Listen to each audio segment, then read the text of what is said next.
حضرت ابو ہریرہ رضی اللہ عنہ بیان کرتے ہیں، رسول اللہ صلی اللہ علیہ وآلہ وسلم نے فرمایا، جب تم میں سے کوئی دعا کرے تو یوں نہ کہے اے اللہ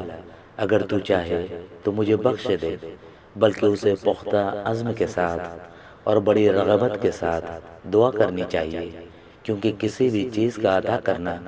اللہ کے لیے کوئی گرہ نہیں۔ حضرت عبادہ بن صامت رضی اللہ عنہ سے روایت ہے، رسول اللہ صلی اللہ علیہ وآلہ وسلم نے فرمایا، جس شخص کی رات کو آنکھ کھل گئی اور اس نے جاگ کر یوں کہا، لا الہ الا اللہ وحدہ لا شریک لہ، لہ الملک ولہ الحمد وہو علی کل شیء قدیر،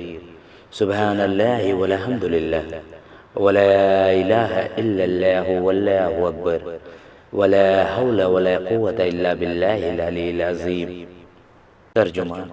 اکیلے اللہ کے سوا کوئی معبود نہیں، اس کا کوئی شریک نہیں، بادشاہی اسی کی ہے اور اسی کے لیے سب تعریف ہے اور وہ ہر چیز پر کامل قدرت رکھتا ہے۔ اللہ پاک ہے اور سب تعریف اللہ ہی کے لیے ہے اور اللہ کے سوا کوئی معبود نہیں، اور اللہ سب سے بڑا ہے اور بلندیوں اور عظمتوں والے اللہ کی مدد کے بغیر نہ برائی سے بچاؤ ممکن ہے نہ نیکی کی طاقت۔ پھر اس کے بعد اس نے یہ دعا کی،